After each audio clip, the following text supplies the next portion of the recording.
The best way to learn English is to train daily with a good story. And this begins with a truth many don't know.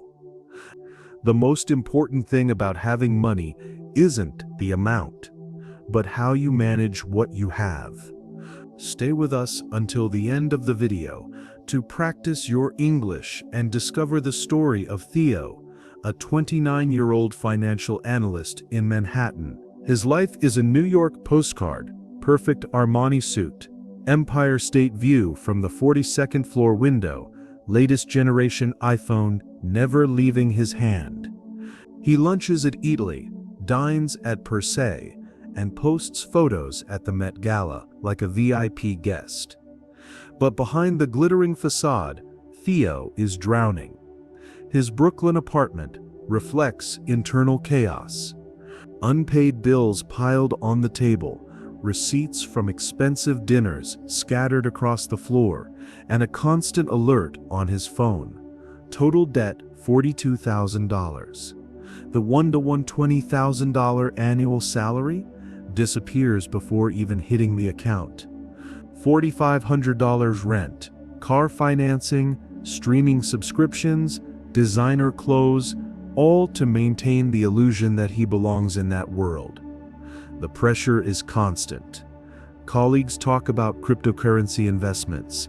Theo thinks about how to pay the minimum credit card. The boss praises his ambition. Theo barely sleeps from anxiety. Until one ordinary Tuesday, while leaving a business lunch at one of the city's most renowned restaurants, he feels his shoe sole detaching. To avoid embarrassment, Theo asks his colleagues to go ahead. He needed to stop by a place nearby. With the torn shoe in hand, Theo wanders aimlessly through New York streets and feels the real weight of his choices. It's not just the shoe that's torn, it's the entire facade he built brick by brick, with money he never had enough of. And as he looks at the surrounding shops, he asks a question that scares him. How long can I keep pretending? Manhattan's glow gives way to Chinatown's red lights. He, the king of Midtown, is now a stranger in his own city. Shop windows display hanging ducks, Mandarin signs, the smell of fried ginger in the air. Everything seems to scream, "You don't belong here." Until a small shop catches his eye, Chen's Shoe Repair. Inside, time seems frozen. Shelves with repaired shoes, leather tools scattered, the smell of glue and varnish. At the counter, a 72-year-old man, gnarled hands and a gap-toothed smile, works with monastic concentration. Theo hands over the shoe, embarrassed. Mr. Chen examines the damage, then looks at Theo's impeccable suit. "You seem to have everything," he says in heavily accented English. "But your eyes are empty." Theo straightens up, offended.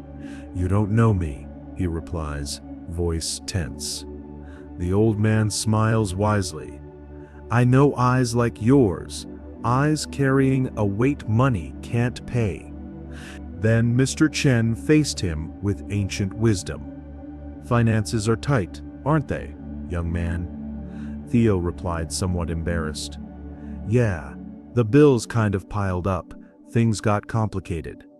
"Then you'll need discipline to fix this," replied Mr. Chen, picking up 3 empty shoeboxes and aligning them reverently on the worn wooden counter. "These are my financial bricks, young man. Each builds a different part of your freedom." He ran his finger over the first box, red like fresh brick. Red brick, emergency fund. 3 months of expenses saved. Don't touch it.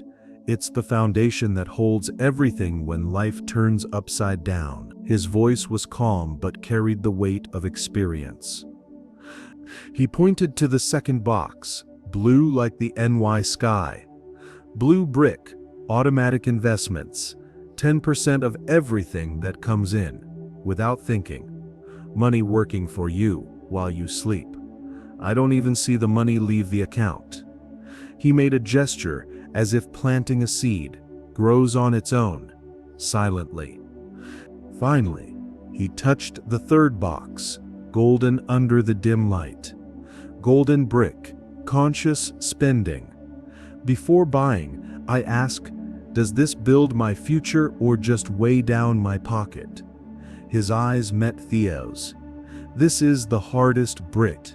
It demands honesty." Theo laughed nervously. "This is too simple for my financial complexity." The old man smiled wisely. "Complexity is an excuse, young man. Money isn't complicated. We complicate it." He picked up a paper, wrote 3 rules. First, pay yourself first, emergency. Second, make money work, investments. Third, buy with purpose, awareness. "Try it for 90 days, he said, handing over the paper. That night, Theo sat on the floor of the chaotic apartment, looking at the empty boxes. For the first time, the financial chaos seemed manageable. A timid smile emerged. Maybe freedom wasn't at the top of a skyscraper, but in the foundations. The first 30 days were a battle. Theo canceled streaming subscriptions, sold unused electronics, missed instant consumption. Every purchase required the golden brick question: does this build my future? The answer, often, was no. The sacrifice hurt. On day 15, he almost quit. But he opened the Red Brick app and saw the fund grow. $200, $500, $1,200. Discipline started making sense. On day 90, a notification lit the screen. Goal achieved, $5,000. Theo smiled, a genuine smile, not forced. For the first time in years, he felt relief. The weight of debt began to lift. Theo found Mr. Chen with statements in hand. "Zero debt," he announced, voice firm. $5,000 automatically invested. Emergency fund complete. The old man smiled, proud. "Your skyscraper has good foundations." A year later, Theo is at the Flourished Spoon, the same cafe where he once hid his debts. He made the bravest decision, left the banking job. Now, he teaches the 3-brick method to young professionals. In New York, you don't need to build the tallest skyscraper, he says, just the most solid one. Outside, snow falls on Manhattan.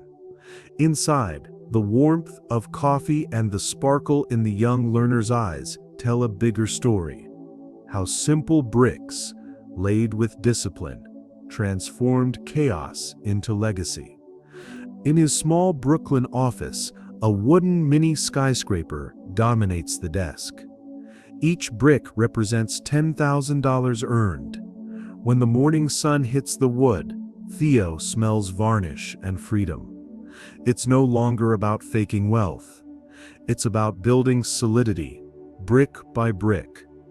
If Theo's journey resonated with you, share this video with someone who needs to remember.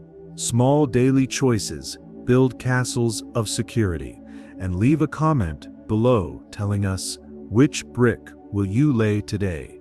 Red, emergency; blue, investment; or golden, awareness. Subscribe to receive more stories that help you practice your English.